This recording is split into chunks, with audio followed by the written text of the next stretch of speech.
T-minus 3, 2, 1, ignition. What you know about this life, yeah. Just relax, baby, get high, yeah. You're on your way to the best night ever. No time on it, no time. Yes, boys, life is a disappointment. Or at least for me, anyway. For all of you guys could be living lavish. I mean, look at some of these scores this week. I mean, Thomas putting up over 200, casual Bobby getting another 150, For some of us, it's been going good, but for others, it has not. Anyway, after that wonderful video that Michael did for me, thank you for the editing, Michael. We are now going to go into the Week 5 recap. So let's dive right into the very first matchup. I have Bobby, Michael's daddy, versus Jacob, the Cleveland, is that Steamers? Now, pretty good week for Jacob's quarterbacks. Deshaun Watson and Patty Mahomes both putting up 25 each. That is going to be big. They both had favorable matchups. Would be nice to have a consistent quarterback for once. One that puts up like 20 points and not -4. Anyway, Dalvin Cook had a pretty good game before he got injured. Racked you up a touchdown and some yards there.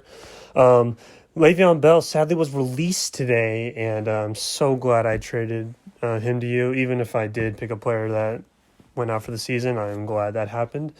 Receivers didn't fully meet up to the standard. Your tight end, Darren Waller, caught a touchdown, which kind of helped you out there. 49ers defense really killed you on there. So Jacob ended up with 120 points, and Bobby with the victory ended with 157. Quarterbacks surprisingly did not play as well as they normally do. Josh Allen ended up with 14, and obviously Dak Prescott got injured and is out for the year. That's a big hit for Bobby, and I saw he picked up Andy Dalton for the rest of the season. We all wish the best for Dak Prescott, and I wish the best for Bobby as well. However, one thing that made up for his quarterbacks not doing so well is his running backs. Now, Mike Davis putting up 25 this game, put up close to 20 last week as well. I mean, is Carolina just a system running back team? I mean, is Christian McCaffrey really all that? I mean, obviously, but Mike Davis putting up those numbers, 90 yards, 60 receptions, and a touchdown. Those are Christian McCaffrey numbers. And, well. Todd Gurley with 26 points. Fuck that guy, man. Just fucking fuck that guy. Fuck the Falcons. I'm glad they fucking fired their coach, but fuck Todd Gurley.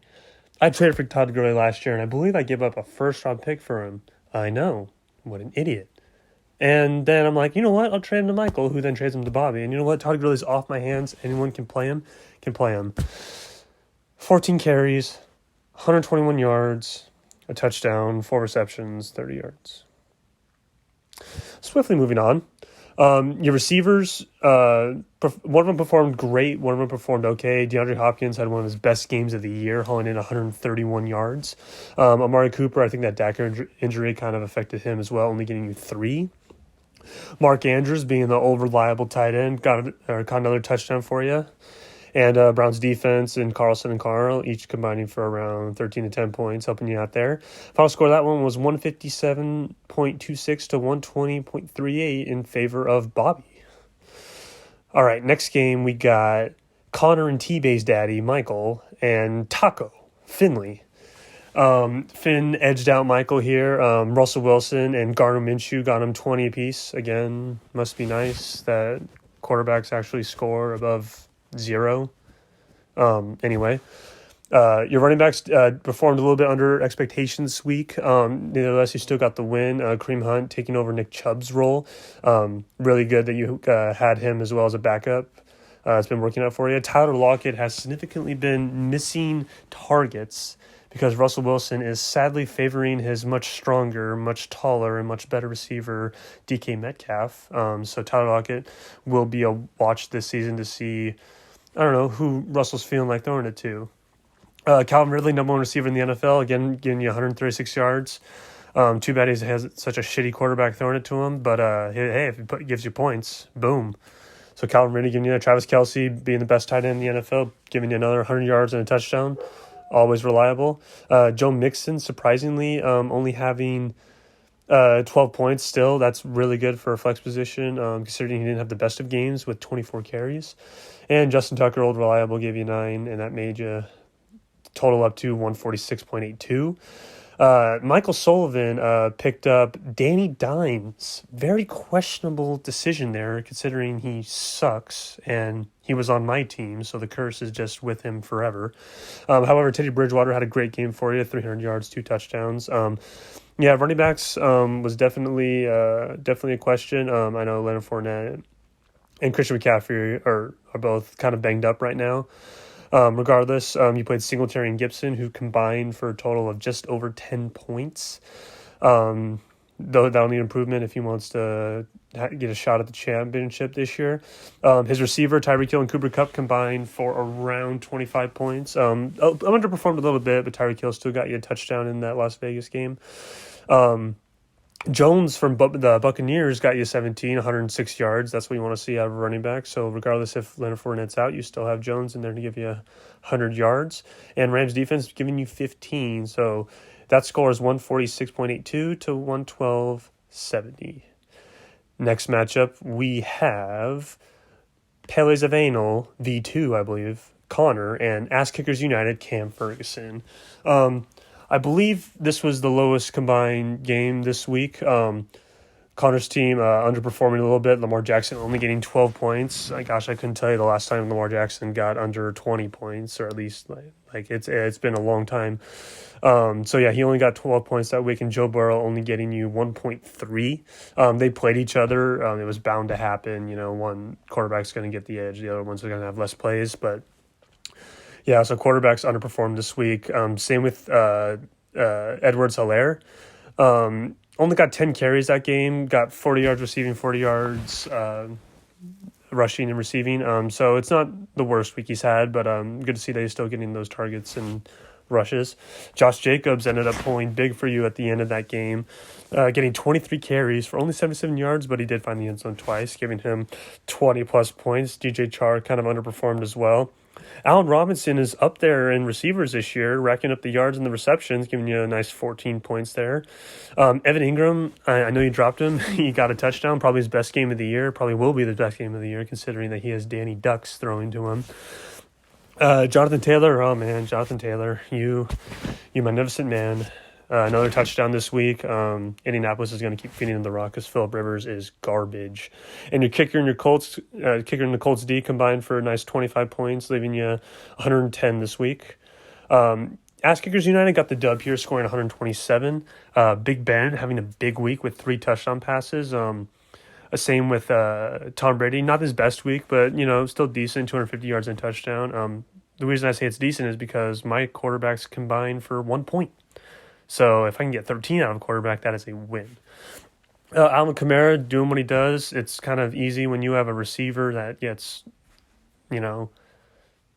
10 targets and 11 carries each game. He's literally a receiver on that team. Got you 15 this week. He's number 1 running back in the NFL. Always providing you reliable. Kenyon Drake actually got a touchdown this week. He even got 18 carries, just only 60 yards against that Jets defense, giving you 12.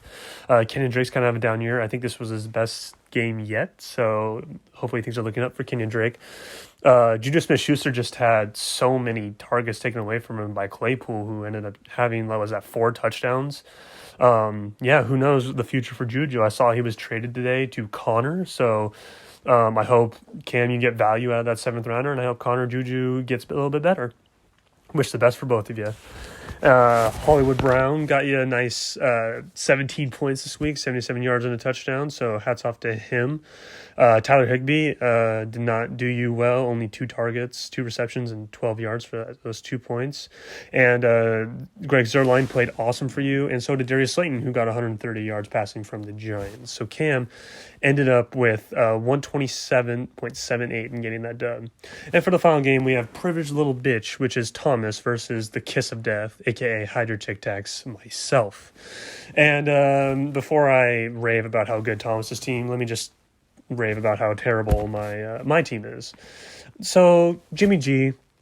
Oh, okay. So first, before I talk about Jimmy G, who's one of the worst quarterbacks in the NFL, I'm going to give you a story base. So Finley's leaving on Thursday to Denver. Wish you the best, Finn. Denver's going to be a great opportunity for you. I asked around, and I'm not the smartest fantasy player, as you guys can tell, but I asked around just to see what would happen with Jimmy Garoppolo and Ryan Tannehill. Ryan Tannehill, we didn't know would play. It was still in question because Titan players were still testing positive, I think, at that point, and Jimmy G was playing the Dolphins. And so I asked a former member of our league, Nick Hill, and a current member, Connor Schumacher, about Jimmy G or Ryan Tannehill. I mean, the obvious answer was Jimmy G. He was playing the Dolphins, and yeah, look how that turned out. So then again, Ryan Tannehill on my bench got 30, so you'll love to see that.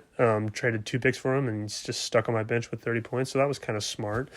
Anyway, Matt Ryan, who was also involved in the Derrick Henry trade, got me 5 points. So obviously the trade worked out perfectly for me. My quarterbacks, I think, combined for 1.2 points. So you'll love to see it. My running backs played, so some positives we can look at is my running backs did awesome. Chris Carson continues to be really, really well, not getting as much carries, but also getting those reception yards in there. Derrick Henry, solid 2-touchdown game, completely stiff-armed Josh Norman. That was a highlight to see. And the number 1 receiver in the NFL, DK Metcalf, still going out there, getting game-winning touchdowns, being Russell Wilson's favorite target at the moment. I really like that guy. Mike Evans caught a touchdown. It's just going to be one of those years where Mike Evans is going to get 3 catches, 20 yards, and a touchdown every game. So whatever, Mike. Maybe I'll get a breakout week from him. He got me 12 this week. Zach Ertz, who decided it's retiring season, hasn't got over, I believe, 10 points this year. A lot of the Eagles receivers are hurt, so people just have no reason to guard their backup receivers, so they guard Ertz. And sure enough, he got me 1 point this week. 6 targets, but only 1 point. CeeDee Lamb, doing really, really well this season. Despite Dak's injury, he ended up getting 124 yards. I'm hoping that he'll still be available coming Dak's injury and Andy Dalton throwing to him. He's been a great pickup for me. Will Lutz got me 15, and Buccaneers defense got me a solid 9. However, it wasn't enough to get the dub. I ended up with 118 points this week. Now let's get over to our former champion and highest scorer this week, privileged little bitch, which is Thomas. His quarterbacks combined for 51.4 points, I believe. Kyler Murray and Drew Brees had great weeks. Drew Brees got that good win against the Chargers, and Kyler Murray just went off against the Jets. He is performing like Lamar Jackson should be. Maybe he is the new Lamar Jackson, ? His running backs, Zeke's going to get him 20 a week. That's pretty much a guarantee. And then with Aaron Jones out, Thomas decides to start David Montgomery, who hasn't had a good game all year, yet finds the end zone against the Tampa Bay Buccaneers for 15 points. His receivers doing really well. Adam Thielen with a nice 25 piece. He's the number 2 receiver, I think, this year. And Robert Woods also found the end zone that week. Good points. Tight end from Tennessee, Smith, did really, really well. Caught 2 touchdown passes from Ryan Tannehill, who was on the bench of some team for some stupid reason. I don't know why. Miles Sanders had his biggest game of the year with 80 yards after only 10 rushes with 2 tutties. His biggest game of the year against one of the better defenses. And then his Ravens, the best defense in the fantasy defense in the league right now, just put up a fat 28 bomb. And there you have it. That is your weekly recap of this week. Privileged little bitch, highest score this week. That is your recap. Let's get into the power rankings. And now we'll get into some rankings. So in first, we actually had a huge jump this week. Thomas Bay is in first right now with 824.3 points forced. He is now the current number 1 seed with, I think, 5 weeks left. Behind him in second place, you have Bobby, who's forced 822 points. In third, you have Taco, Finley's team. He is forced 807.18 points. And looks like in fourth, we have Michael, who put up 749.22 for 22 points through week 5. And then the bottom 4 looks like, if I'm reading this correctly, we have Ask Kickers United at 5, and then following him is going to be Cleveland Steamers Jacob's team, and then we have Paley's of Anal in 7th, and then what do you know, Kiss of Death is in last. So there we go. A few notes on the waiver wire. Bobby is out of waiver dollars. Finn still has 100 left. Michael has 74 left. Cam has 75 left. Thomas has 91 left. Connor has 49 left.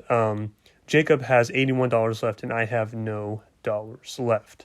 Going into week 6, we got some nice matchups here. No Thursday night game, but a lot of games this weekend. We have Michael versus Jacob. This is going to be a huge matchup for both of them. Jacob coming off a few buys, and a few players being released, and Le'Veon Bell. He'll have a chance to go up against Michael's team. It'll be a good matchup. I think I have Michael edging this one, but I'm going to say like 15, 20 points there. We'll go ahead and swiftly move on to Connor versus Thomas. This is a very much anticipated day game or whatever. I have Thomas edging this one by 10 points. Oh, no, yep, I have Thomas edging by 2 points. Then we have the number 2 seed versus the number 3 seed in Taco and Bobby. This should be a really good week. I'm curious to see how Bobby's team does without Dak, and I'm curious to see if Todd Gurley will follow up that massive performance. Finn has Tyler Lockett on a bye, and looks like a few questionable players, or questionable injury like Jarvis Landry and AJ Green. This should be a good matchup. I'm going to pick the upset. I'm going to pick Finn to win by 20 points in this week. And then lastly, we have Kiss of Death, the 8 seed versus the 5 seed Cam. I have a lot of players on bye. I pretty much hung it up this week. I'm starting Adrian Peterson, Brandon Cooks, even against Tennessee's defense, who locked down build receivers.